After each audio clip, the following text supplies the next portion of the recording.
Support for Arkansas Week provided by the Arkansas Democrat Gazette, the Arkansas Times, and Little Rock Public Radio.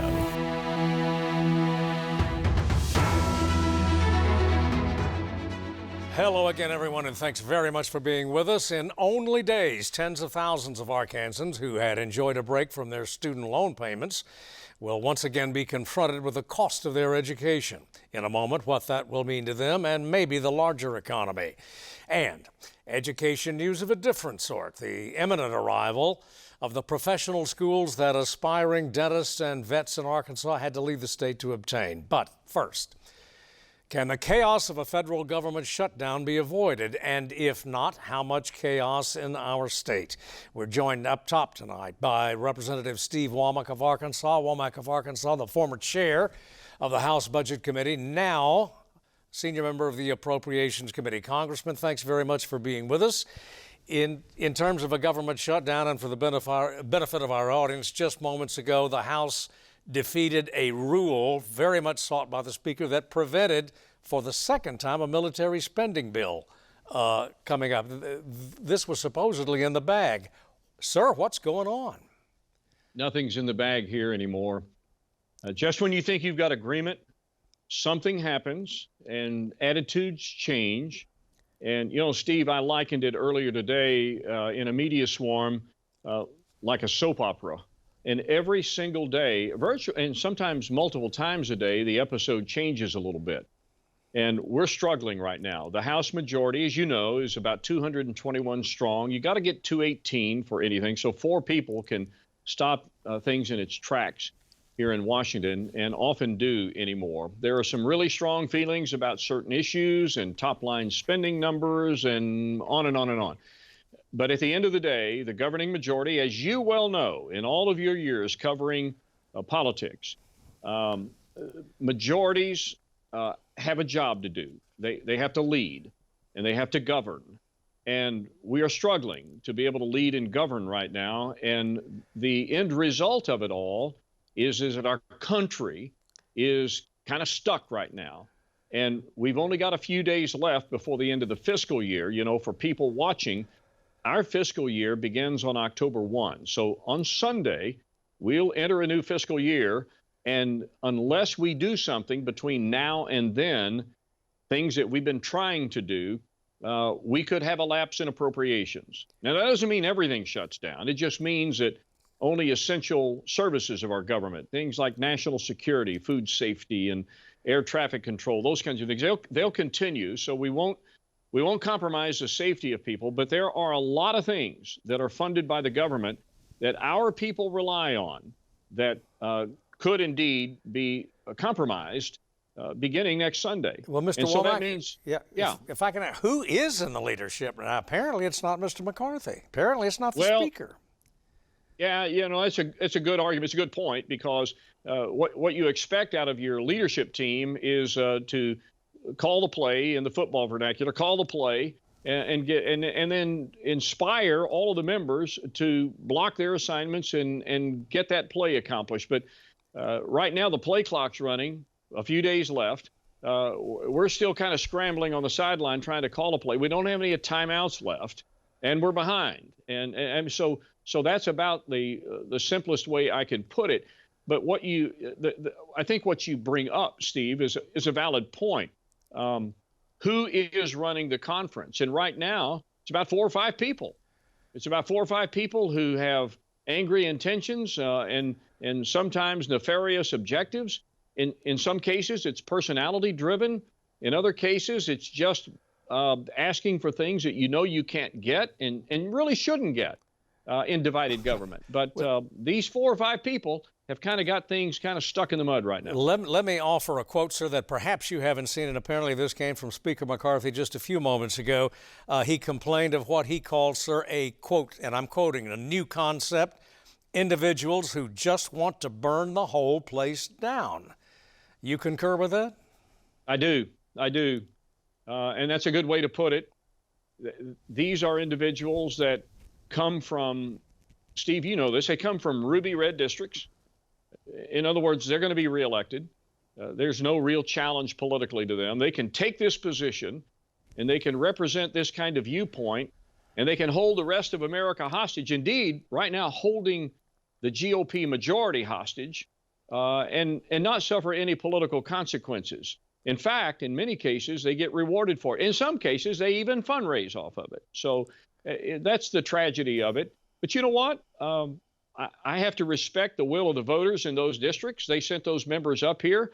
They have an agenda. It's just unfortunate that our majority is so thin right now at 221. You know, Chris Stewart went away last week because he retired. So we're down now to basically a 3-seat majority. And on any given day, you know, Steve Scalise has not been here this week because of a medical issue. And we've had another member on our side that gave birth to a baby, and still another one with a fractured hip. So you have attendance problems. So I think the confluence of all of these factors has just got everything kind of stymied in Washington. And I'm ready for this situation to heal itself so that we can move on and put America on a different course. What does this say about the nature of the GOP today? Sir, you're going into an even-numbered year, and in fact, it's presidential election year. You know, it could have political consequences. We always kind of take the brunt of shutdowns. I was here in 2013 over Obamacare. I was here in 2018 over border wall. We never... People that advocate for government shutdowns, that's not a winning formula. It costs money. I think it was like 0.4% of real GDP the last time. That's some serious money out of the economy. It causes agencies to have to do a lot of reprogramming, reshuffling, those kinds of things. That's expensive. The uncertainty in the markets. You know, Fitch downgraded us not long ago. Moody's is still standing there with a AAA rating. I worry that the next round of cuts from the rating services is going to be devastating, because every time that happens, interest rates go higher, and the interest on the national debt goes higher, and it's a vicious cycle that continues repeating itself. What we need is to everybody get on the rope, pull in the same direction, and begin the process of defeating the real enemy here. The real enemy is the status quo. We're trying to beat the status quo, and every time we do what we did today by defeating the rule on defense of probes is a step in the wrong direction. One final question, sir, because I know our time here is limited anyway. You, just a few days ago, you announced that you wanted to seek, or would seek, renomination, re-election. In light of all this, second thoughts on your part? You know, maybe I need a sobriety test. I don't know. You know, I feel like this work is far too important. You know, Steve, you know, we've known each other a long time. I love my country. I've served my country in uniform. I serve up here. There's nothing more important to me than the health and well-being of our country. And I've got grandchildren, and I want these grandchildren to inherit a country that they can be proud of. And so as long as there is work to be done, and I feel capable of being able to make a difference, and I'm in a remarkable position to do that as a senior appropriator, then I want to continue that work. There will be a point in time out there when you're going to have to decide whether or not it's time to turn it over, but that time is not today. Representative Steve Womack of Arkansas's 3rd District, thank you very much, sir, for your time. All the best to you. As always, come back soon. We'll be right back.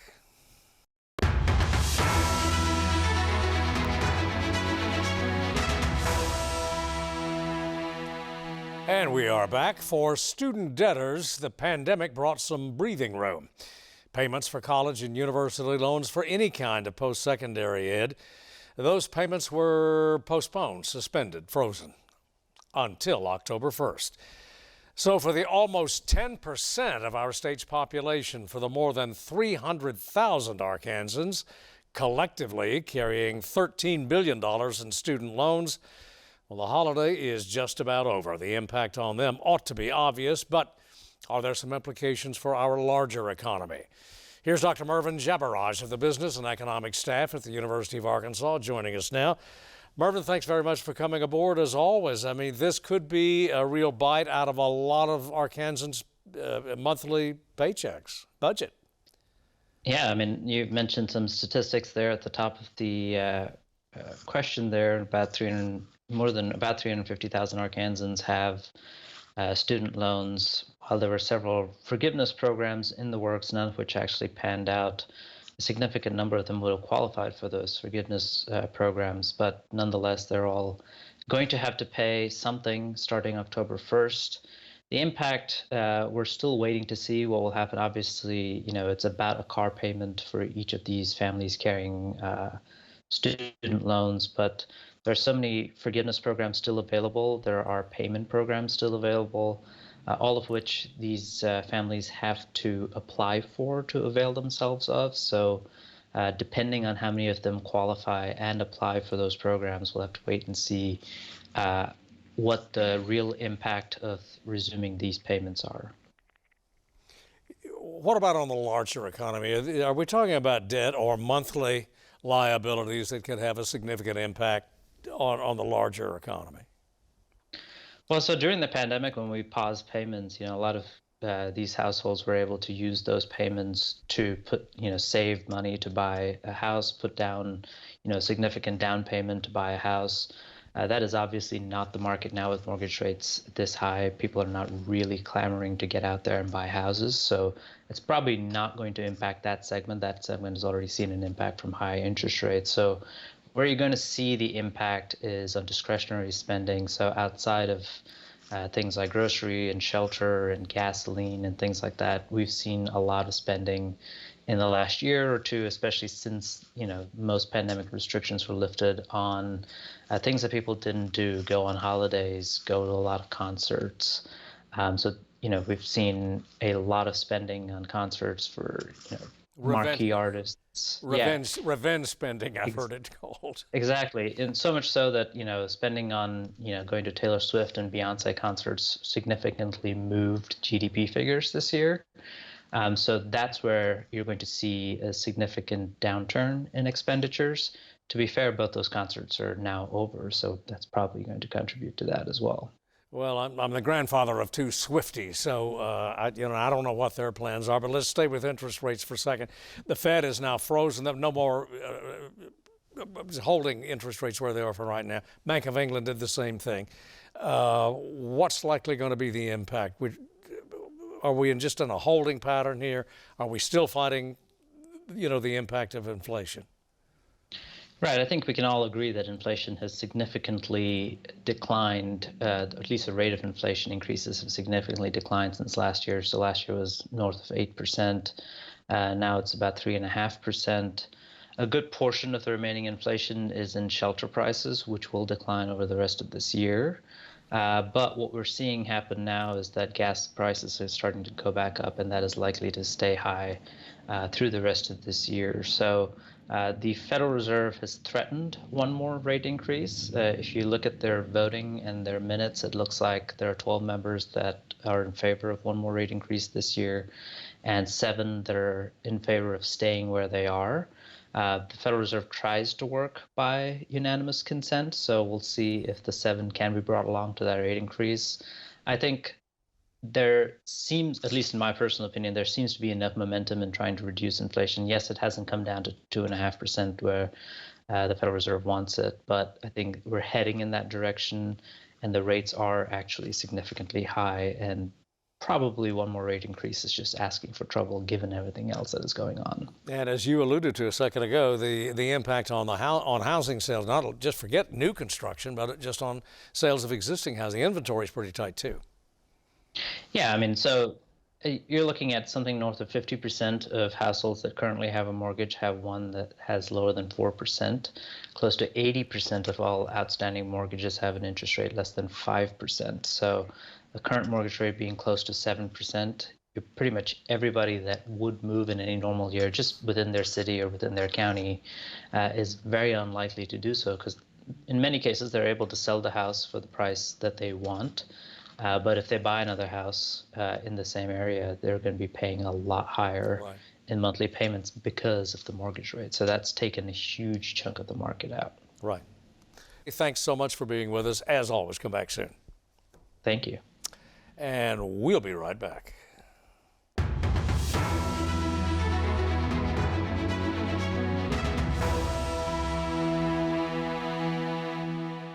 It's a milestone, truly, for postgraduate higher education in Arkansas. For decades, since statehood, in fact, Arkansas students wishing to become dentists or orthodontists, dental surgeons, had to leave the state for training. So did Arkansans aiming to become veterinarians. The expense was formidable. The Arkansas graduates understood student debt well before it became a national issue. The breakthrough was announced some 16 months ago. Lyon College, headquartered at Batesville, would establish schools of dental and veterinary medicine. Both will be based in Little Rock. As measured by the shortage in Arkansas of dental and veterinary practitioners, the need for both is acute. Both have established partnerships with other Arkansas institutions and organizations, and the deans of both Lyon schools are with us now for an update. Dr. Eleanor Green is the founding dean of Lyon College's School of Veterinary Medicine, and Dr. Burke Soffe, founding dean of Lyon's School of Oral Health and Dental Medicine. Deans, thank you very much for being with us. When's this ball going to start rolling? Dr. Green, we'll begin with you. We are very excited that November 5th through the 9th is our first accreditor visit right here in Little Rock. What's really special about today is that yesterday afternoon we submitted our documents for that meeting. And when that meeting happens— A major hurdle, I take it, a major hurdle. This is benchmark number one. So our document is in with the effort of many people, and it's a really good document. And then they will come November 5th through the 9th. And then if everything goes well, or as I should say, when everything goes well, we would take students in the fall of 2025. This inspection that you're anticipating, this is for physical facilities, for curriculum review, that sort of thing? The American Veterinary Medical Association's Council on Education is the accreditor. There are 11 standards that we have to meet. So it's not just physical facilities, it's everything. It's the organization, it's the physical facilities, it's the curriculum, it's the students, it's the faculty, it's how you assess outcomes, 11 different standards. Yeah, Dr. Soffe, where's the dental school now? We're on a similar trajectory. So first of all, Steve, thanks for having us. This is truly a pleasure and an honor to be with you. Lyon submitted for regional accreditation and received regional accreditation from the Higher Learning Commission in November of 2022. Then we submitted for dental accreditation in May of this year. And that's a longer process, on average a 12 to 18 month process. So we're in that, but we're on track. We anticipate to begin our 1 year admission cycle starting in May of 2024. With an anticipated start in June of 2025. So we anticipate starting our first class June of 2025 with an anticipated graduation date of June of 2028. Okay, so both schools will admit their first classes hopefully in 2025. Yes. Correct. All right, in terms of the facilities development, where does that stand now? You've got to have space, you've got to have offices. We've been working with a group called One Health, and they're helping us with facilities. And they have actually purchased the Heifer International campus, and Heifer International will be in floors 3 and 4, veterinary medicine in floor 2, and dentistry in floor 1, which sets up beautifully for us to collaborate. Then there will be 2 educational buildings that are constructed adjacent to that, and those designs have been completed, and so we're off and running with facilities. Is this paid for? So that is a great question, and we fortunately have great partners in One Health and others who are working on all of the financing, and we're hoping to break ground later this fall on the campus. All right, when you start the admissions process, I guess it goes without saying this is postgraduate education, doctor. So. For dental students, dental health students. Right. So when we start the admissions process, we won't be fully accredited. So enrollment will be contingent upon full accreditation, which we anticipate will happen within that year. And so we're hoping to reach out to all Arkansans to make sure that we can keep Arkansans in the state. The need is particularly acute, well, in both disciplines anyway, as we mentioned at the top of the broadcast, there's a shortage in Arkansas. We don't stack up very well against other states Right. in terms of both your disciplines. Dr. Green? Arkansas is 49th in the nation in the number of veterinarians per population. It also is in line with the national shortage, which is in crisis proportions for veterinarians nationwide, and that certainly is true in Arkansas as well. Can I ask, is that both small and large animal practice? It's all. Yes, people cannot find veterinarians to hire today, so it is definitely crisis proportions. And we know the crisis that's been occurring in rural communities for many years. It's hard to get any health care professional to go to rural communities, but it has now become a crisis for small animal veterinarians as well. Well, and in rural areas, that tends to be where large animal practices, I should think, are concentrated. Yes, very much, very much. Yes. So actually, the field of veterinary medicine is so broad, and you can have small animals, you can have large animals, you can have zoo med, you can do wildlife, conservation, global health. There are many different disciplines they can go into within this profession. But what we tend to think of is the veterinarian for our doctor or for our cow or our pet goat, per se. But veterinarians are also so important for the economy of the state because it's a very much livestock-oriented state, and they have tremendous economic impact on this state. And those animals have to be healthy to meet the economic need of the state. Yeah, Cattlemen's Association, I suspect, would be the first to concur. Dr. Yes. Soffe? So unfortunately, Arkansas ranks last in oral health statistically in the United States. In addition to that, Arkansas ranks second to last in dentist per population ratio. And in 2019, over 20 counties in Arkansas were identified as not having a single dentist that was treating over 1,000 patients. 60% of Arkansas kids have experienced dental decay, according to 2019 data, and a quarter of Arkansas counties are designated as health profession shortage areas. So the need is is unfortunately huge in the state. What about the demand in terms of students who are seeking, Arkansas students who are seeking either a dental education or a veterinary education? Is the demand there? Do we have Arkansas youngsters, students who want to become vets, who want to become dentists? Absolutely. 2 years ago, 90 Arkansans applied to dental school.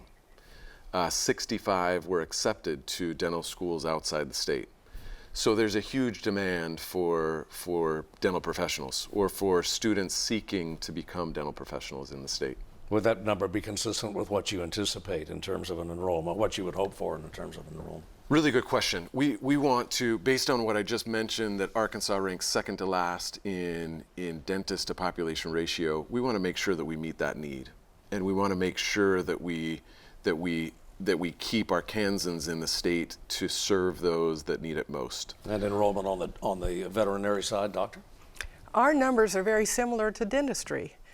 But I'd like to back up a little bit and say there are some figures out there and some surveys that show that young people at the age of 12, there are 20 to 30% of them who want to be veterinarians. And somewhere along the way, they are discouraged.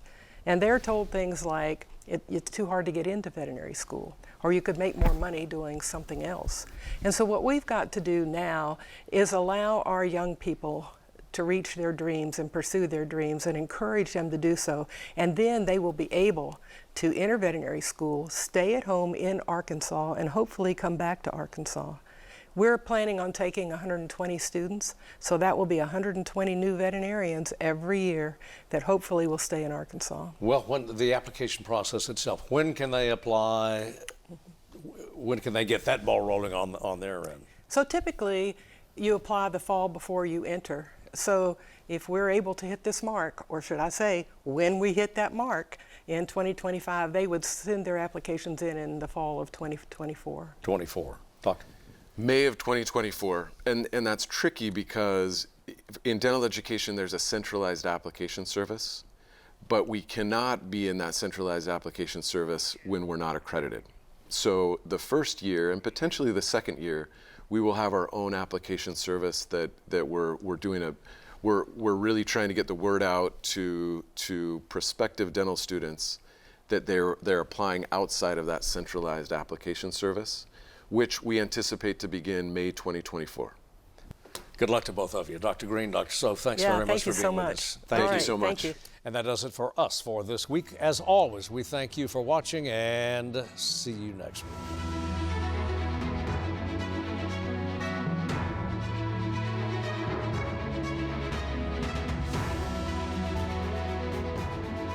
Support for Arkansas Week provided by the Arkansas Democrat Gazette, the Arkansas Times, and Little Rock Public Radio.